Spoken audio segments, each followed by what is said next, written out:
Konnichiwa les copains. J'espère que vous allez bien. Bienvenue sur Livingstone, la chaîne dédiée au Tiny House. Nous allons reprendre la playlist que nous avions commencé il y a déjà un moment, où il s'agit en effet d'apprendre à construire soi-même ces jolies petites maisons confortables où il fait bon vivre. Donc même si vous n'y connaissez rien, le but de ces vidéos est de montrer qu'on peut arriver à quelque chose, même quand on n'a jamais touché à un outil de sa vie. Donc si vous avez raté les épisodes précédents, pas de panique, ils sont dans le lien qui est là ou là, je ne sais plus.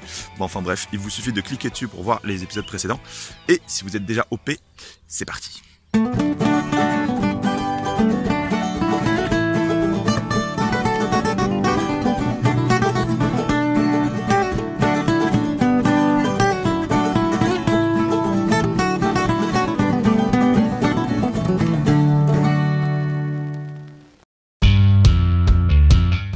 Pack que j'ai reçu de chez Innovstore et je vais vous montrer pourquoi j'ai choisi la Lunos. C'est la plus petite du marché, c'est celle qui tient dans l'épaisseur des murs des tiny house, les autres sont obligés de dépasser. Donc ça c'est le tube dans lequel on va être mis le moteur. Donc voilà, il y a le moteur avec ses petits câblages et puis les filtres et compagnie. Donc ça va dedans, tout simplement. Et en intérieur et en extérieur vous avez des grilles extérieures. Et grille, si on peut appeler ça grille intérieure. Donc celle-là, si j'ai bien compris, juste elle s'enfile dedans, tout simplement. Et l'autre, elle est vissée avec des petites griffes qui viennent enserrer et du coup ça bouge plus. Après il y a le petit interrupteur, voilà, 3 positions, 3 vitesses. Et voilà le petit contrôleur. Alors il y a une notice technique qui t'explique comment faire tes petits branchements. Maintenant qu'on a vu ce qu'il y avait dans le pack, voilà, je vais placer mes VMC. Il y en a une ici. La seconde est pas très loin, elle est ici, dans l'angle de ma salle de bain, ici précisément.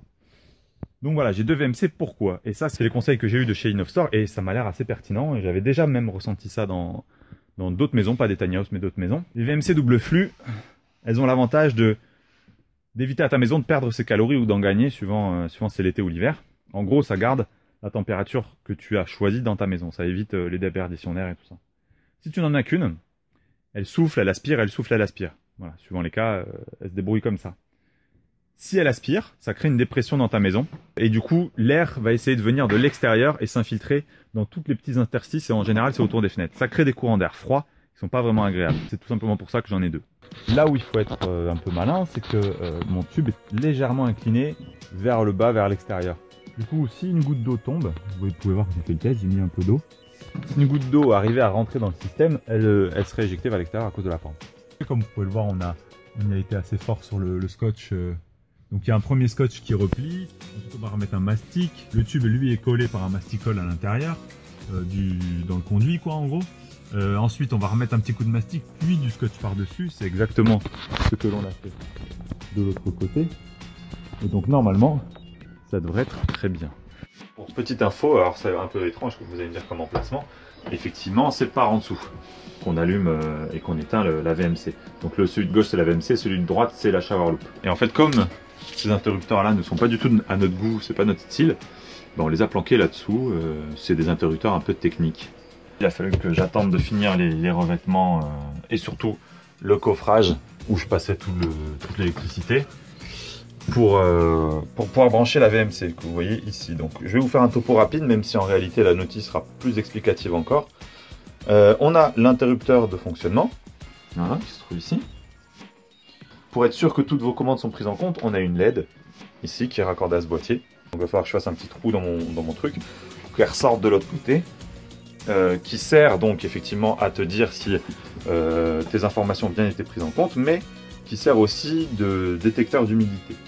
Car il y a plein de fonctions différentes qui sont indiquées ici sur ce cadran là, à 4 petits switches là, qui ont chacun une fonction et que tu peux mettre sur on, off. Par exemple le numéro 2, quand je l'ai mis en fonction basse, c'est pour que quand j'éteins mes VMC, quand je les mets au minimum par exemple, après avoir mis au maximum, elles restent dans leur cycle précédent pendant 15 minutes. Si je l'avais mis tout en haut du 2, donc en poussant le petit ergot là du 2, ça aurait fait 30 minutes. Et si j'avais laissé au milieu, ça aurait fait rien du tout. Il n'y aurait pas eu de délai d'activation après que j'ai donné un ordre. Le 3, c'est pour dire, bah voilà, est-ce que tu veux activer ou non le détecteur d'humidité qui est ici. En gros, ça permet au VMC de se déclencher toute seule quand elle trouve que l'humidité est trop importante dans ta maison. Et le 4, c'est le seuil d'humidité. Et le 1, qui est là-bas, je ne fais pas dans l'ordre bien sûr, c'est les cycles de surventilation. Au niveau des branchements, c'est super simple. Tu as ton alimentation 12 volts, plus et moins. Moi, je l'ai branché, on va voir derrière, un petit 12 volts que j'ai récupéré, qui traînait chez moi. C'était un ancien chargeur de téléphone, donc on peut voir que c'est un 12 volts 0,45 ampères. Et ensuite, tu as 2 fois 3 câbles. Donc moi, j'ai un ventilo, une VMC ici dans la salle de bain, et j'en ai une autre dans la cuisine là-haut. Donc super simple. L'installation m'a pris 20 minutes. Voilà. Quand tu les branches bien, elles s'activent l'une après l'autre. C'est rare qu'elles soient ensemble. Il y en a une qui aspire pendant que l'autre expire. Je vais essayer de vous faire écouter le son que ça fait. Voilà, donc ça, c'est la puissance maximale, sans cache, attention. Quand tu mets le cache, c'est un petit peu mieux. T'entends que ça atténue, et pourtant je le pose juste, hein, une fois que je l'aurai mis complètement, ça ira. Donc je trouve ça honnête, quoi. Donc voilà pour la puissance maximale, je vais vous le mettre en puissance minimale. Donc celui-ci fait un petit bruit. Et l'autre, je trouve pas trop. Alors, en termes de consommation électrique, donc de base, j'ai 10 watts qui dégagent tout le temps, ça doit être dû au régulateur, convertisseur, tout ça.